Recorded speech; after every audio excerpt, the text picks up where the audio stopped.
Hello, everyone. Thank you so much for joining our opening ceremony, and we'll get started in just around 2 to 3 minutes. Sure. And for the safety and security for our session, I request everyone to mute themselves and open their camera. Okay, we will be starting soon. Thank you for your patience.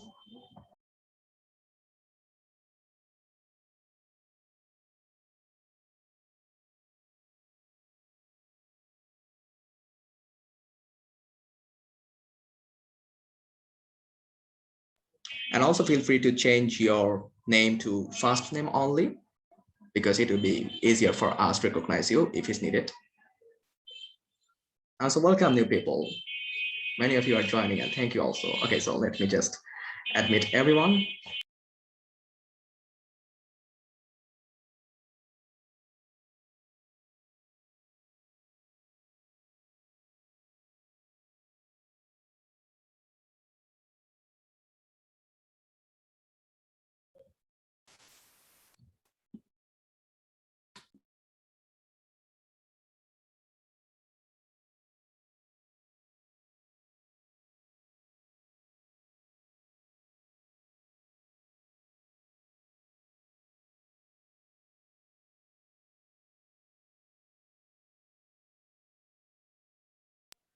Welcome, Ms. Basu, to our event. So just a second, we are making you the co-host.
Okay, so first of all, welcome all participants to our opening ceremony of the Global Week of Action.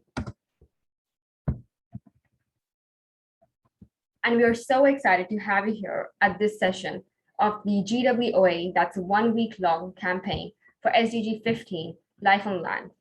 And this entire GWOA team has put so much time and effort to ensure this event is of the utmost quality. And as a result, we are bringing before you 10 interactive sessions, which include 3 workshops, 2 action-based campaigns, 2 SDG 15 sandboxes, 2 open forums, and a dolphin pool throughout this whole week.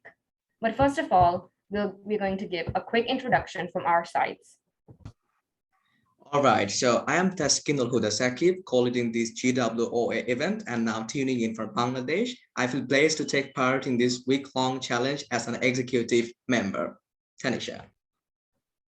My name is Tanisha Saxena, the co-lead of GW team, and I'll be joining in from Doha, Qatar. Hi everyone, my name is Samskriti Patania Astan and I'm the 100K Leads Liaison for the Global Week of Action and I'm joining in from Doha, Qatar. Now we would be inviting Ms. Kehkashan Basu to start off the opening ceremony of the GWOA campaign. So to let all of you know, Ms. Basu is an iconic youth leader, global influencer, environmentalist, champion of children's rights, a Forbes 30 under 30, TEDx speaker, climate reality mentor, peace and sustainability campaigner, and a passionate advocate of women's rights. 20-year-old Ms. Kehkashan Basu is a trailblazer who has been breaking social structures and taboos which impede the progress and rights of future generations. She is the founder and president of the social global innovation enterprise, Green Hope Foundation, which provides over 140,000 young people in 25 countries a networking platform to engage in the sustainable development process and take actions to mitigate climate change. She has just been elected to the Board of Trustees of the Parliament of the World's Religions, making her at 20 years old, the youngest trustee in its 127-year-old history. We are overjoyous and delighted to have her amongst ourselves. Now we'd like to give you the floor and hear all about your inspiring thoughts. Thank you very much, Danisha, and hello, everyone. Wonderful to be here today. And I shall just begin by sharing my screen. Great. So I'm excited to talk to you about, well, the SDGs, and in particular, Goal 15, which is something that my organization and I work very much on. It's something that's really close to my heart. Now, we all know how human life needs a supportive land structure for survival and prosperity. And right from the dawn of our existence, if we look into our traditions and cultures, we'll see how land has been symbolized through the picture of Mother Earth and human beings really cradled to her.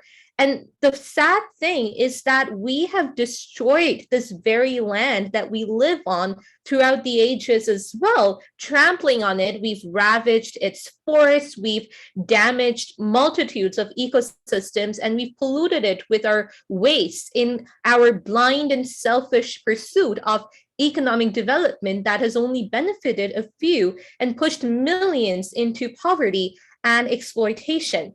Biodiversity, in short, is essential for all life on Earth, including us as human beings. We have forests that cover about 30% of the Earth's land area. It contains 80% of the terrestrial biomass, and it provides habitat for over half of the world's known terrestrial plant and animal species, many of which provide humanity with essential benefits and services. Reversal of the current loss of biodiversity and land degradation is absolutely critical in achieving the 2030 Agenda for Sustainable Development, with its whole adage of leaving no one behind. But as per the reports by the UN Convention to Combat Desertification and Drought, ecosystem services are estimated to make up about 50 to 90% of the livelihood needs amongst poor, rural, and forest-dwelling households. And even the UN Human Rights Council at its 34th session noted that the loss of biodiversity-dependent ecosystem services has a disproportionate effect on people who are vulnerable for other reasons, including gender, age, disability, poverty, or minority status. So there is now irrefutable evidence that the loss of biodiversity-dependent ecosystem services accentuates social inequalities and marginalization by decreasing their access to basic materials for a healthy life and by reducing their freedom of choice and action.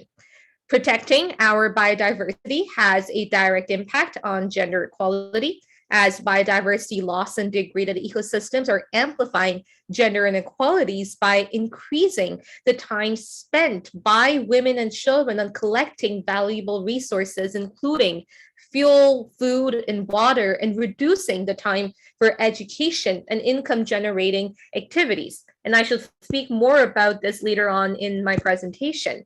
And similarly, healthy ecosystems underpin the delivery of water supplies, water quality, and guard against water-related hazards and disasters. And while all the sustainable development goals are important in themselves and for the achievement of the others, it is very clear how SDG 15 is the linchpin between all of them. Because essentially, without biodiversity, without our land, we would not exist, let alone develop. So before I go into our work as Green Hope Foundation on implementing SDG 15 at the ground level, I'll start by sharing a bit about my journey and how I came into this field. So I started my journey when I saw this image of this dead bird whose stomach was full of plastic. And I immediately knew that there was something very wrong with the image because that wasn't supposed to happen. And then when I was also 7, I attended a lecture by environmentalist Robert Swan, and he had said that the greatest threat to our planet is the belief that someone else will save it. And that prompted me to plant my first tree on my 8th birthday to really reduce land degradation neutrality and mitigate climate change. And I was the youngest out of the 193 young people each selected to represent a UN member state when the SDGs were adopted back in 2015. And I had said then that the decisions we make today will impact our future. And that has definitely held true because the SDGs have provided us with a framework of action, but we are still not there for all the targets and the goals and the indicators. And this is particularly bad for goals such as SDG 15. But Green Hope Foundation, before I get to that, Green Hope Foundation was started in 2012. And that was when I had attended Rio Plus 20, the Earth Summit, the largest sustainable development conference of the time. And I was the youngest to address a press conference right here with the former Secretary of the UN Convention to Combat Desertification, speaking on the World Day to Combat Desertification and Drought. And there I had realized how children weren't involved in the sustainable development process, with only 5 people under the age of 18 out of 50,000 delegates. And that was when I started Green Hope Foundation to provide this platform of learning that turns into ground level action so that young people, just like all of you, could learn about our world's greatest challenges and then learn how to take actions to mitigate those problems in your own zones of influence. Now, I will be focusing particularly on SDG 15 today. And as I've mentioned before, SDG 15 kind of connects all of the SDGs. So even though I'm speaking about this goal in particular, you will be able to identify the intersections with all of the other SDGs throughout my presentation as well. Now, the SDG 15 is kind of unique because many of its targets didn't have a 2030 target date. It had a 2020 target date in accordance with the Aichi Convention. And hence, we are already past 2020. And unfortunately, many of those goals and targets were unable to be met. But does that mean we stop all of our work just because we've crossed the target date? Absolutely not. If anything, the COVID-19 pandemic has taught us that even though we have regressed in several areas in achieving the SDGs, now is the time for us to really move ahead and take action with urgency in order to preserve our world's ecosystems, our biodiversity, and our land, because without that, we won't be able to achieve any of the other SDGs. So even though the target date has passed for many of them, the work must not stop. And once they're achieved, we have to work to maintain that. So I shall go target and speak a bit about the work that we do at Green Hope Foundation. And you can definitely view them as best practices that you can localize on the ground in your own zones of influence as well, which is something we definitely do working across 25 countries. So target 15.1, which is on the conservation, restoration, and sustainable use of terrestrial and inland freshwater ecosystems and their services. Our work there focuses primarily on, mangrove ecosystems on land, as well as riverbanks and inland water systems within rural communities that are severely affected by droughts, land degradation, as well as climate change. And our solutions here include cleanups of beaches, parks, ravines, canals, really to ensure that the people there are able to use them sustainably and you're able to keep it clean and green for everyone. And of course, protect the biodiversity. For example, within the mangrove ecosystems that we found in both urban and rural spaces, we have found the most ridiculous items, from car tires to once an entire toilet seat. And what we realized there is that all of the waste that people generate kind of goes and gets stuck within these ecosystems. And it's imperative that for the sustainable use of these terrestrial and inland freshwater ecosystems, we make sure that indirectly we don't contribute to their destruction, and definitely not directly as well. Now for 15.2, which is the sustainable management of forests and halting deforestation and increasing afforestation and reforestation globally, our work spans forest-driven communities as well as mangrove forests all across the world. This right here is in Bali, but we also work in the Sundarbans, the world's largest mangrove forest, where we've planted over 7,000 mangroves all across the world to regenerate those ecosystems and help ensure that they're able to create sustainable.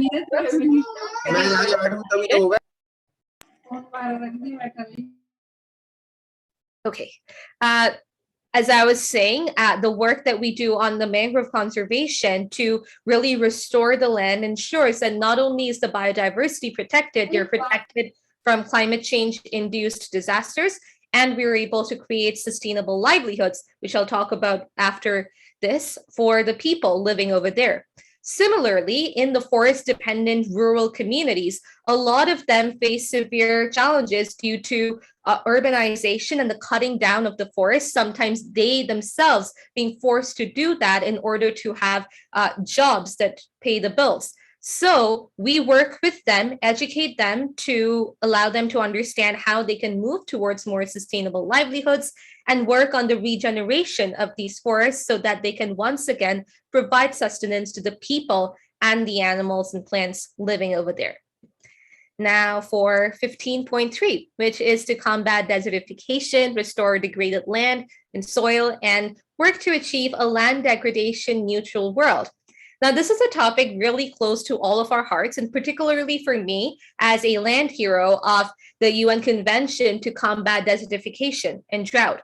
And it's really amazing that the whole journey with the United Nations and the SDGs, I started off with the UNCCD, and now one of our main areas of work is on combating land degradation and drought.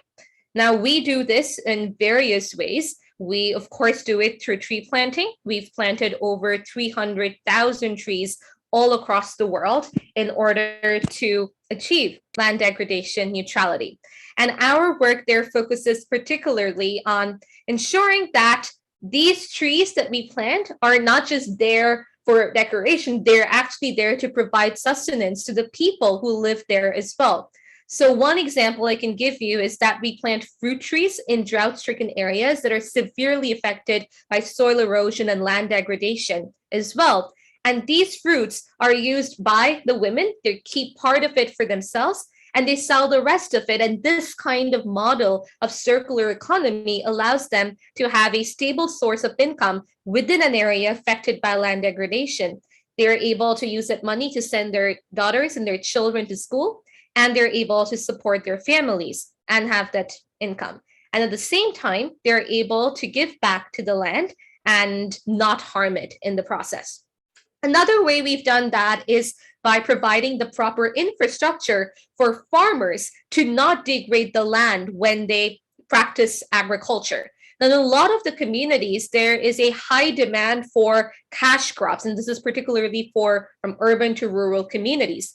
And by growing these cash crops that are not indigenous to those lands, it actually destroys the soil, makes the land even more vulnerable to soil erosion and degradation.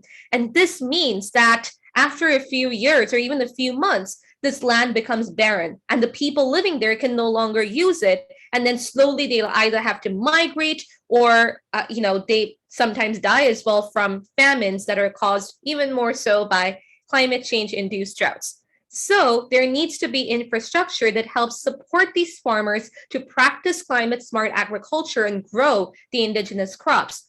One way we have done that is by installing solar irrigation systems. And these systems ensure that the farmers can actually practice climate smart agriculture. So the solar irrigation systems ensures that the water that they get is pure and can irrigate the crops well. They do plant indigenous trees and crops so that they don't have to move towards urbanization or growing cash crops. And at the same time, they're able to create that circular economy. And combined with this infrastructure, we educate our farmers on organic farming, on providing them with organic seeds that are indigenous to their territories, which they can then plant and grow and create that sustainable ecosystem within their own zone of influence. Now, 15.4 is the conservation of mountain ecosystems, including their biodiversity. Here we work in a very specialized environment in Nepal, for instance, working with the farmers and the people over there who cultivate the land on the mountain slopes and actually helping them to create circular economies through the planting of indigenous trees and crops there as well.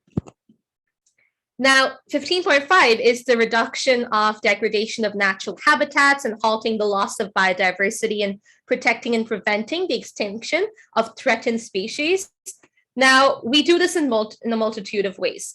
First of all, we use education, which of course is the core of the work we do at Green Hope Foundation through Education for Sustainable Development. So educating the youngest minds about why it's so important that every action that they take works to protect the biodiversity, both on land and water, but I focus on the terrestrial ecosystems for today. And also giving them the tools and skill sets to help them when they encounter an injured animal or an endangered species when they're out in a forest environment, and what to do, who to call, and what not to do when dealing with them. And one of the ways we do that is through our work on protecting the river turtle. This right here is in Ontario, Canada, where there are 8 species of river turtles, all of which are endangered. And a lot of it has to do with human activity. So for instance, their land and their habitats get degraded from people building cottages, people practicing unsanctioned agriculture and rendering the land barren, people and cars really driving in areas that are nesting habitats for the turtles and then hitting the turtles, which causes their shells to break and making them even more vulnerable, or polluting the inland water sources that serve as part of their habitat. So by providing these education campaigns, and we do this by partnering with the Toronto District School Board and school boards across Canada to make this a part of the curriculum so the citizens know about this and the children know about this, we ensure the protection of these threatened and endangered species so that they do not go extinct. And by doing this, we are seeing more efforts from young people, especially to protect their local biodiversity, and then spreading that message to their families and friends and their communities as well. So 15.6 focuses on the fair and equitable sharing of the benefits arising from utilization of genetic resources and promoting appropriate access to such resources. Now, our work here is more to ensure that it's not just a top-down approach when we're talking about utilization of genetic resources and their appropriate dissemination. What we work on is to make sure that the indigenous knowledge of the people in areas that are abundant with biodiversity in forest-dependent communities and areas where they live within the mangrove ecosystems, their lived experiences are counted as data and knowledge that aids in the formation of these genetic resources and in their dissemination. And here, particularly, we work to make sure that there is gender disaggregated data so that the women's voices within these environments where they're most affected and also have the most knowledge on the indigenous biodiversity, their knowledge is counted so that they can, the reports and the genetic resources actually take into account these important resources. Our work on 15.7 on ending poaching and trafficking of protected species of both flora and fauna and addressing the demand and supply of illegal wildlife products. Once again, our work here is through education, both for civil society as well as working with policymakers and private sectors and addressing what their role is in this regard and making sure that they're aware about what kinds of species can be trafficked within their zones of influence and what they can do to address that.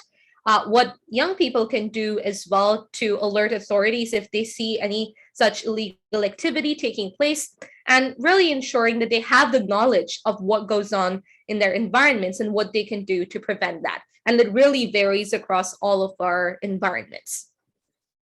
15.8, we work to prevent the introduction and significantly reduce the impact on invasive species on land and water ecosystems. And the simplest thing we do here is to make sure that whatever we plant, whether it's trees or mangroves or crops, it is always indigenous. Now, we've seen so many of the times that when people go out into environments to say, oh yeah, we're planting trees, it is not indigenous and the trees can't grow, the soil is not fertile anymore because of the planting of invasive species, or even trees or plants that introduce invasive species in an indirect way. So this is our own small way of ensuring that we don't bring in invasive species that can destroy entire native ecosystems all across the world. Our work on 15.9, which is to integrate ecosystem and biodiversity values into national and local planning, development processes, poverty reduction strategies, and accounts, is to work once again with policymakers and private sector. And I'll give one localized example. We are partnered with the Youth Parliament of Suriname. And as you can see here, this is with the former government of Suriname. And Suriname holds the really cool title of being the world's most forested country with 93% forest cover. So their work on SDG 15 is extremely important because their work on SDG 15 kind of relates to every other action that they take, both at the policymaking level and at the ground level. So our work with them is to ensure that every policy that they implement is to protect the Amazon forest that they have within that, and also make sure that the people who live within those forest environments and the indigenous people there, their knowledge is considered, and whatever transition is there from unsustainable to sustainable, it's a just transition. At the same time, we also work with the youth on the ground. That includes youth in the urban environments, in the cities, as well as the indigenous youth who live more within the forest environments, educating them on how they can sustainably utilize the resources of the forest, what kind of jobs they can get within that environment, and what they can do to spread awareness about protecting the amazing biodiversity that exists within their country. 15.8 is increase financial resources from all sources to conserve and sustainably use biodiversity and ecosystems.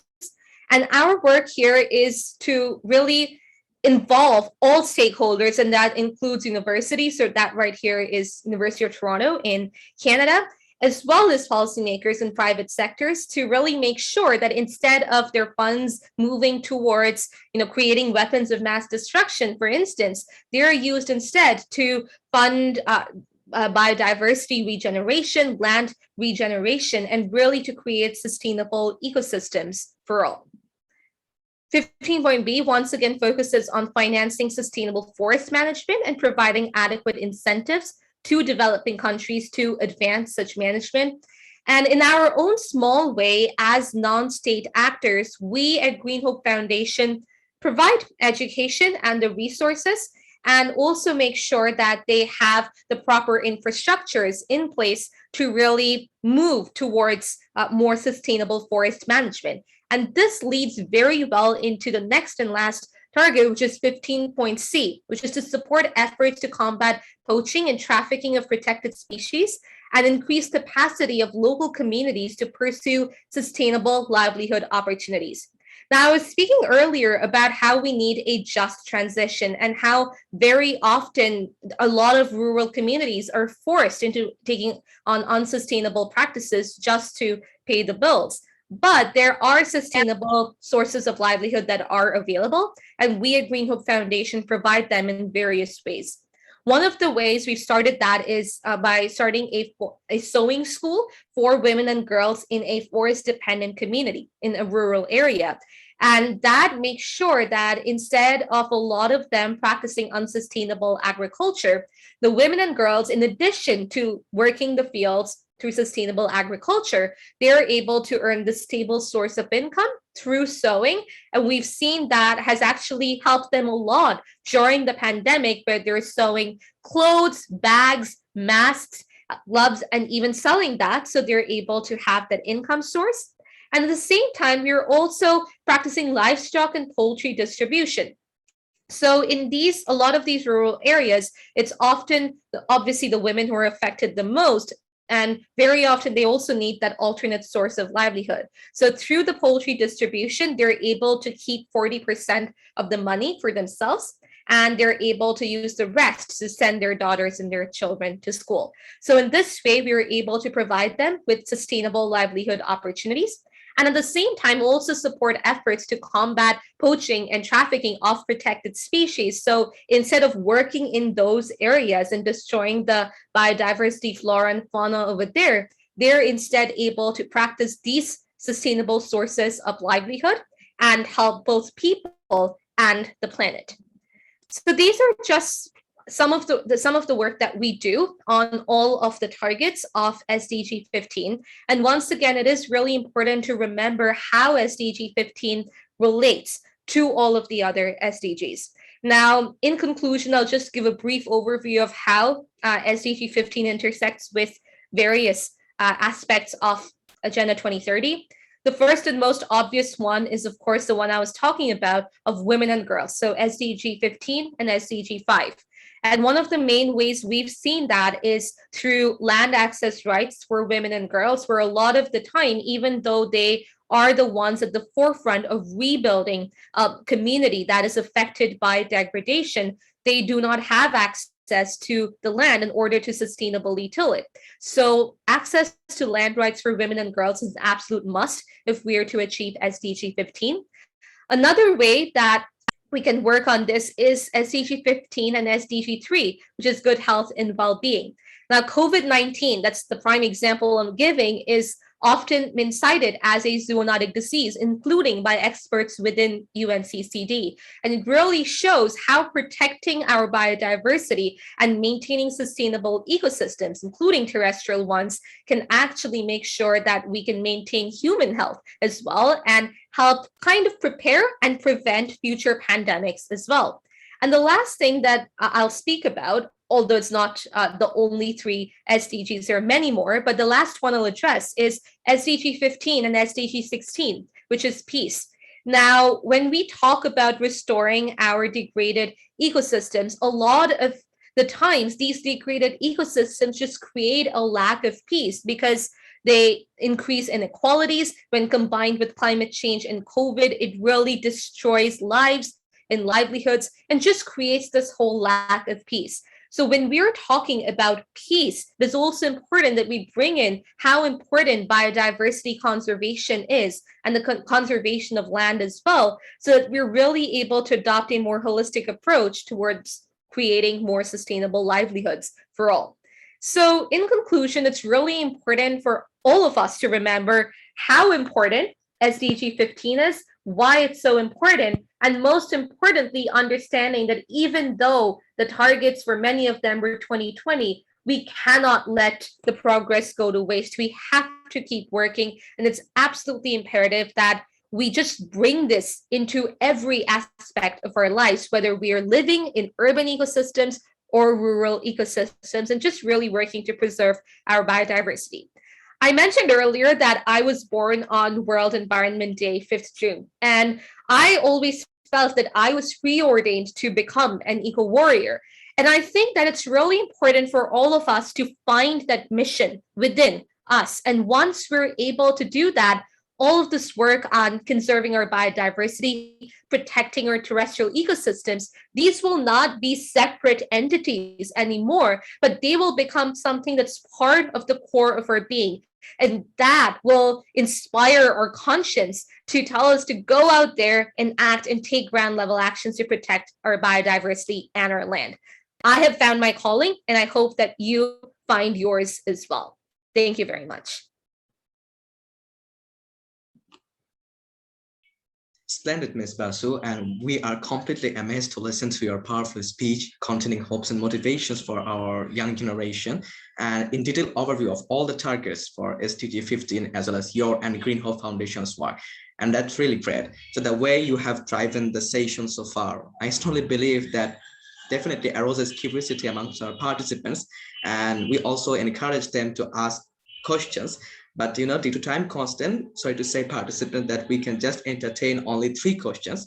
So I'm just placing the first question for you. The first question is likewise, there are lots of people who talk about circular economy and you also encouraged its practice. So how the countries can be advantageous by the circular economy financially and also in case of protecting their biodiversity and ecosystems. So a participant asked that if you just specify some areas of advantage.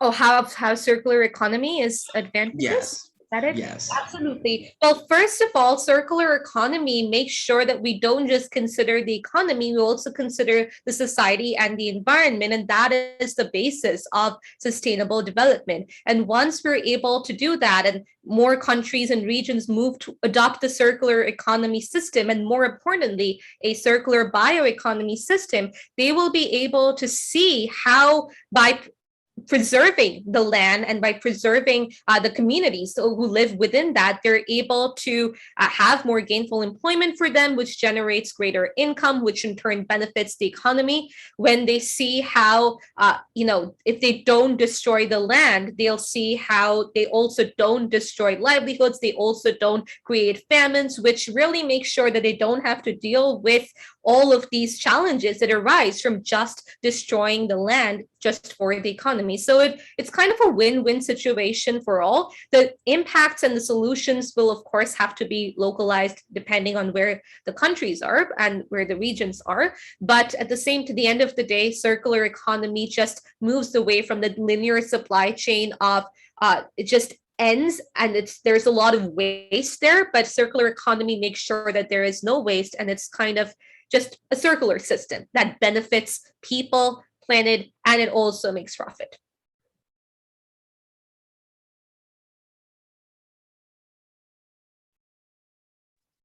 Thank you so much, Ms. Basu, for your question. So now if we just really jump into the next question is that, what do you think about the focus on advocacy by pressuring governments to take environmental issues seriously, or they should focus on direct action campaigns? Could you repeat that question, please? Your audio went off.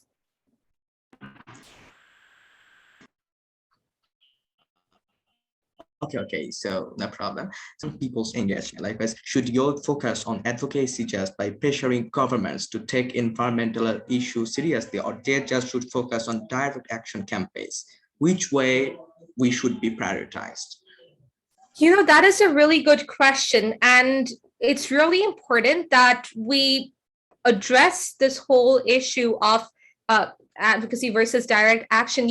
I think that both are important.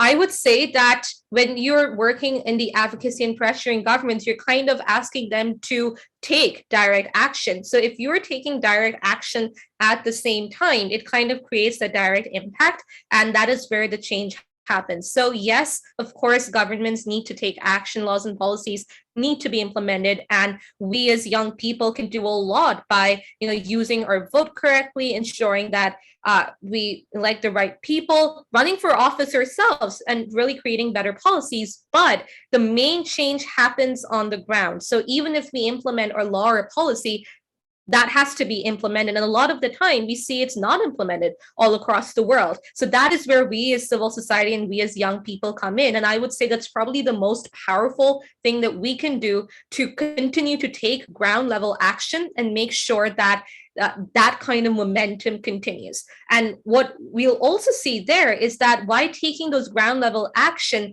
governments, policymakers will also be able to see how beneficial that is. And then we'd be able to move ahead.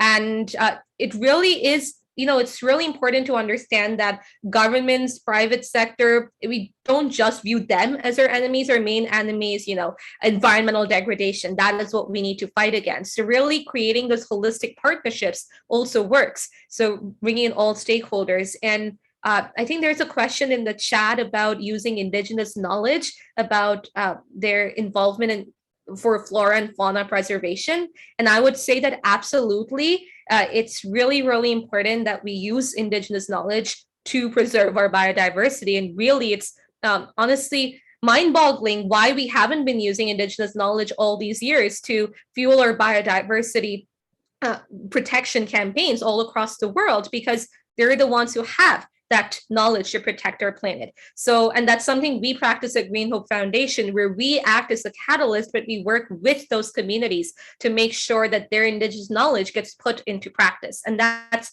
definitely something we can use all across. And it relates very well to the previous question as well, because it says that the work on the ground actually shows the positive impact, and that will kind of spur policymakers into taking actions in their own spheres of influence. So instead of us just blaming them for everything, we take that action, and that action prompts them to take action too.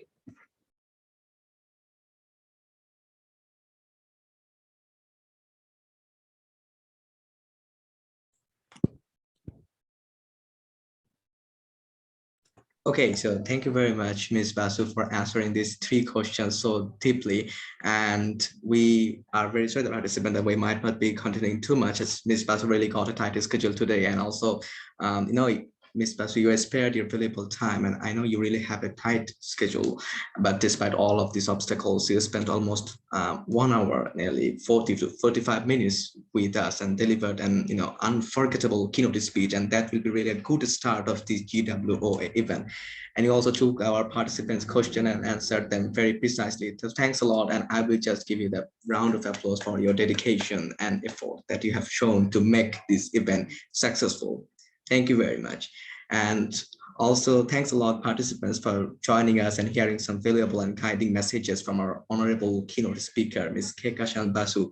So now I would like to say, just with all enthusiasm and spirit that possessed by the world's youngest generation, Immune Impact sponsored Global Week of Action campaign focusing on SDG 15 is starting its journey onwards.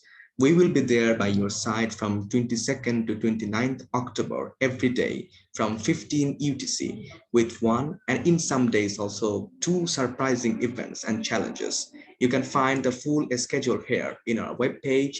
So,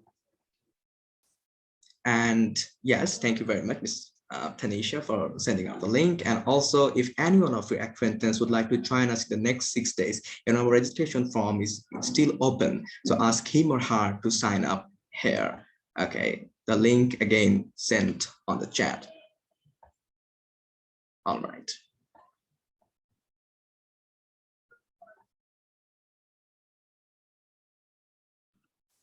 So now we will be giving a quick brief of the numerous sessions that we have planned for you over the next 9 days. So tomorrow, that is the 23rd of October at 15 UTC, we will be having a 100K Deeds Challenge session, which is a great action-based campaign where you will have the opportunity to take small actions in your daily life, and we recognize along with thousands of people worldwide. On 24th October at 15 UTC, we will be having members of a global organization, Climate Cardinals, who will present a highly engaging workshop on SDG 15. So make sure to join in. Over to you, Tanisha. Yes, thank you. So on 25th October at 15 UTC, we'll be running an open discussion forum on mobilizing local communities towards actions on biodiversity conservation.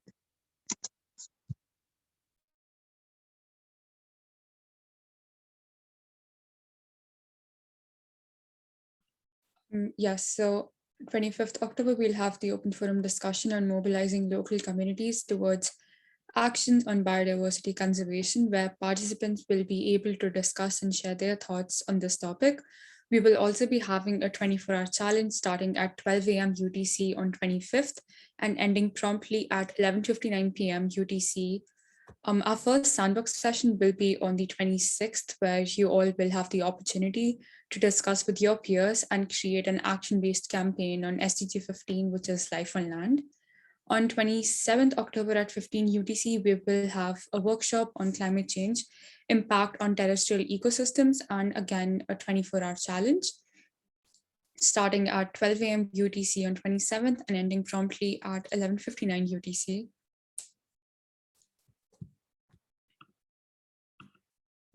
Tanisha, you want to take over the other ones?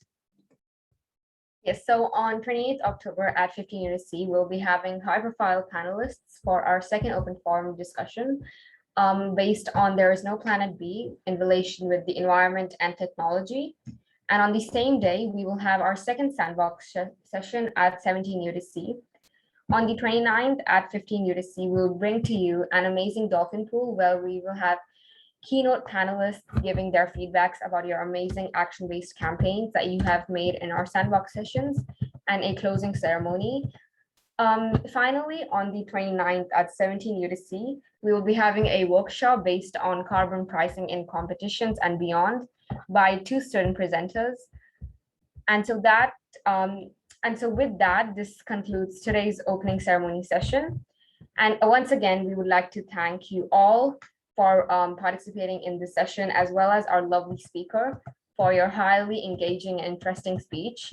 Before you leave, however, we would like you to encourage to take the following test on footprintcalculator.org.